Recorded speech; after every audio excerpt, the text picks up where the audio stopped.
ગઈકાલે મોરબી જિલ્લાના ટંકારા પોલીસ સ્ટેશનની હદમાં એક હાઈવે ઉપર આવેલી ખજૂરા હોટલ છે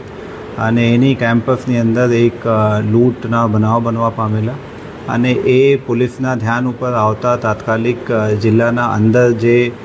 કનેક્ટ કરતી જે તમામ રસ્તાઓ છે એના ઉપર નાકાબંધી કરવામાં આવી તેમજ સાથે સાથે જે નજીકના આપણા પડોશી જિલ્લાઓ છે એના સાથે પણ સંકલન કરી એના પણ અલગ અલગ રૂટ ઉપર નાકાબંધી ગોઠવી દેવામાં આવેલી। જિલ્લા પોલીસના જે બંને ડિવિઝનના ડીવાયએસપી લોકલ પોલીસ સ્ટેશનના પીઆઈ અને સાથે સાથે ક્રાઇમ બ્રાન્ચ અને એસઓજીને પીઆઈને પણ એ વિગત મળતી તાત્કાલિક એ જગ્યા ઉપર પહોંચી ગયા હતા અને એ પ્રમાણે જે ફરિયાદીને જણાવ્યા પ્રમાણે જે ફરિયાદ દાખલ થઈ છે એમાં એ રાજકોટમાં એની ટાઇટેનિયમ કરીને પેઢી છે અને એ પેઢીમાંથી પરત મોરબી આવતા હતા ત્યારે રેકી કરીને પાછળ ગાડી ભટકાડીને અને એને ત્યાં ઇન્ટરસેપ્ટ કરીને અને ગાડીમાંથી પૈસા ચારેક લોકો લઈને ગયા હતા એ પ્રકારની હકીકત જણાવવામાં આવેલી હતી અને એ અનુસંધાને આજ આપણી પાસે 2 જેટલા આરોપીઓને આ ગુનાના કામે પકડી લેવામાં આવેલા છે અને સાથે સાથે 72 લાખથી વધારે રકમ પણ એના પાસેથી કબજે કરી લેવામાં આવી છે। ટોટલ જે એની પાસે રકમ હતી એ 90 લાખ જેટલી હતી જે રકમ આરોપીઓ લઈને ગયા છે અને એ 90 લાખ પૈકી જે મેં આપને જાણ કરી એ પ્રમાણની અત્યારે આરોપીઓ પાસેથી રિકવરી પણ કરી લેવામાં આવેલી હતી। પ્રથમ દૃષ્ટિએ અત્યાર સુધીની તપાસમાં ટોટલ 6 થી 7 લોકો એ આરોપીઓ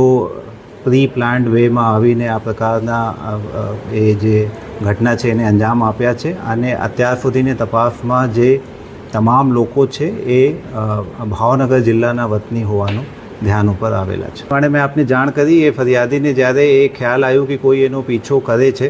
તો એ બાબતે એના કોન્ટેક્ટમાં કોઈ પોલીસ ઓફિસર રાજકોટના હતા એને કોન્ટેક્ટ કરવામાં આવેલા અને એના થ્રુ જિલ્લા પોલીસને જાણ થઈ અને એ પ્રમાણે આગળની જે નાકાબંધીની કાર્યવાહી અને તમામ પોલીસ સ્ટેશનની જે ટીમોને એલર્ટ કરવામાં આવેલા એ સૂચના મળ્યા પછી જે પ્રકારની કાર્યવાહી કરી દેવામાં આવેલી હતી।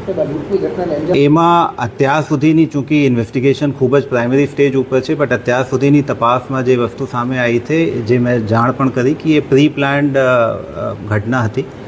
એના માટે એને ઇનસાઇડ ઇન્ફોર્મેશન પણ મળી હોય એ બાબતની પણ આપણે તપાસ કરીએ છીએ કેમ કે એના પાછળ એ વ્હીકલ લાંબા સમય સુધી એના પાછળ હતી ફરિયાદીના કહેવા પ્રમાણે અને છેલ્લે જ્યાં ઘટના બની ત્યાં એની કારને ભટકાડીને અને ઇન્ટરસેપ્ટ કરીને અંજામ આપવામાં આવેલા છે। તો કોઈ ઇનસાઇડર જોબ પણ થઈ શકે એ બાબતની પણ તપાસ ચાલુ છે અને હાલ જે બાકીના 4 થી 5 આરોપીઓ છે એને પકડવા માટે અને એના પાસેથી જે રકમ મેળવીને લઈ ગયા છે એની રિકવરી કરવા માટેના પ્રયાસો હાલ જારીમાં છે। એ બંને વતની ભાવનગરના છે અને એમાં એક આરોપીના જૂના ભાવનગર જિલ્લામાં 2-3 ગુનાહોની ગુનાહિત ઇતિહાસ પણ છે એ પણ પ્રથમ દૃષ્ટિએ જણાય આવેલ છે। આ ઇન્ટરસેપ્શન માટે તમામ ટીમ અલગ અલગ વિસ્તારોમાં નાકાબંધીના પોઈન્ટ ઉપર હતી તો એ હકીકત એવી મળી હતી કે એ ગાડી અહીંયાથી પસાર થઈને નીકળી છે તો એને રોકવા માટે હવામાં એક રાઉન્ડ ફાયર પણ કરવામાં આવેલા હતા। જે પ્રમાણે આપને પણ વાત કરી અને મેં શરૂઆતમાં પણ જાણ કરી જ્યારે ફર્સ્ટ ઇન્ફોર્મેશન જે આપને મળી હતી એ એને જ મળી હતી કેમ કે ફરિયાદીએ કોન્ટેક્ટ કર્યા હતા રાજકોટના કોઈ સિનિયર ઓફિસરને અને એના થ્રુ ડીવાયએસપી મોરબી ડિવિઝનને જાણ થઈ હતી અને એના પછી ચૂંકી ટંકારા વાંકાનેર ડિવિઝનમાં આવે છે તો એ પછી જિલ્લાના જે સમગ્ર ટીમ હતી એ એક ટીમ તરીકે જે પોતપોતાની જગ્યાઓ ઉપર જે નાકાબંધીની આપની પોલીસની અલગથી એક મોકડ્રીલ કરવામાં આવે છે એ પ્રમાણે એની ગોઠવણી કરી દેવામાં આવેલી હતી અને એના જ કારણે આપને તાત્કાલિક આ પ્રકારની સફળતા પણ મળી છે અને ઘણા જે અમાઉન્ટ છે એ રિકવર પણ કરી શક્યા છે। તો પૈસા છે એને જે પ્રમાણે મેં વાત કરી કે એને એવી કોઈ ઇન્ફોર્મેશન ચોક્કસ રીતે મળી હશે કે આ દિવસે આ પ્રકારની મૂવમેન્ટ રાજકોટથી મોરબી થવાના છે અને એ પૈસાના લાલચમાં જ આ ઘટનાને અંજામ આપવામાં આવેલા છે। જે મેં આપને વાત કરી કે આ બાબતની તપાસ પણ આપણે કરીએ છીએ કેમ કે જે પ્રમાણના ઘટના બની છે એમાં એવી શક્યતા પૂરી છે કે ઇનસાઇડર ઇન્ફોર્મેશન ક્યાંક ને ક્યાંક એને મળી હશે કે આ પ્રકારની